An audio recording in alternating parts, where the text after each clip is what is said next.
The biggest surprise in the majors keeps on surprising. Hi, and welcome to the Daily Sports Update presented to you by Toyota here on CBSSports.com. I'm Amber Wilson.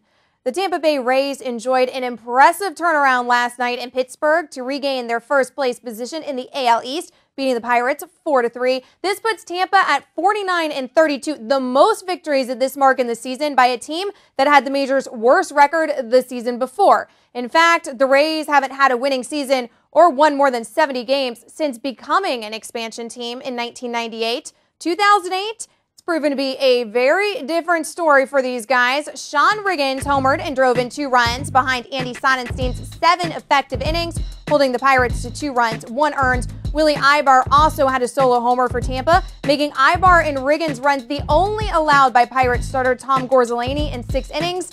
But it was 2 runs too many. The red-hot Rays open a 3-game series with the Red Sox at Tropicana Field tonight. From Pittsburgh up to New York City, where the Mets and the Yanks battled it out in the Subway Series, Oliver Perez yielded just 1 run on 3 hits and no walks, while fanning 8, improving his ERA to 2.61 in 6 career starts against the Yankees. He was dominant the whole way in this one, with his lone slip coming when Wilson Betterman homered with 2 outs in the 7th. Carlos Delgado went yard as well, and his Mets beat the Yanks 3-1, splitting the 4-game set, but taking this year's Subway Series outright 4-2. It's just the second time since 1997 the Mets have taken the season series. Now we travel south for a wild one in Miami. Things didn't look good as the game neared a close for the Marlins when Hanley Ramirez stepped to the plate and performed under pressure, hitting his 18th homer of the season, making it 3-all in the 9th against the Diamondbacks. Jeremy Hermida then doubled and took third off closer Brandon Lyon, setting things up beautifully for Jorge Cantu to save the day, and that's exactly what he did, hitting a game-ending RBI single. The Marlins came back with a vengeance to beat the D-backs 4-3 after entering the day trailing Philly by 2 games in the NL East. I bet the Marlins are sad the D-backs aren't coming back to Miami again until next year. Florida's beat Arizona 5 out of 6 times this season at Dolphin Stadium. For a little international flair, let's talk Euro 2008, where Spain are the champions of Europe for the first time in 44 years. They beat Germany 1-0 in Vienna. All it took was a solitary goal from Fernando Torres in the 33rd minute to beat the team that has 3 Euros and 3 World Cups. The win puts to rest an underachieving reputation as Spain has time and again fallen short of expectations.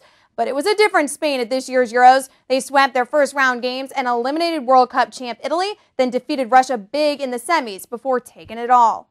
From the international to the national, actually about as American as it gets, NASCAR, Tony Stewart looked like he owned Loudon. That was until Kurt Busch had something to say about it. Busch ended his 29-race winless streak Sunday at New Hampshire Motor Speedway in the rain-shortened Lennox Industrial Tools 301. Stewart led 132 laps of 284, but the Penske driver took the W instead, thanks to crew chief Pat Tryson's good decision-making, keeping the number 2 Dodge on the track when Stewart and several others pitted during a late caution. Rain ended the race 17 laps short when under the red flag, Busch found victory lane for the first time since Michigan International Speedway. Michael Waltrip came in second after not finishing better than 23rd this season. Stewart fell back to finishing for a disappointing 13th on the day. Let's take a look at your news and notes from around the world in sports. Kenny Perry won the 50th Buick Open, shooting 6 under 66 Sunday to finish at 19 under 269. That means Perry takes home a cool $900,000 and joins Tiger and Phil Mickelson as the only multiple winners on this year's PGA Tour. In women's golf news, Inbee Park became the youngest winner of the U.S. Open just weeks from her 20th birthday. She finished 2 under 71 at Interlaken. And a little Olympic news for you as Tyson Gate murdered the 100-meter dash at the Olympic trials in Oregon. His time, 9.68 seconds, is the fastest the distance has ever been covered, but it won't count for a world record thanks to too strong a tailwind. Good news for Gay, though. He's headed to Beijing to try to do it again. And finally, swimmers Michael Phelps and Katie Hoff set official records in the 400-meter individual medley and are also off to Beijing. And that'll do it for your daily sports update presented to you by Toyota. Keep your mouth right here at CBSSports.com for everything you need to know in the world of sports. And if you missed anything here today, stop, refresh, and rewatch. I'm Amber Wilson. Happy Monday, guys.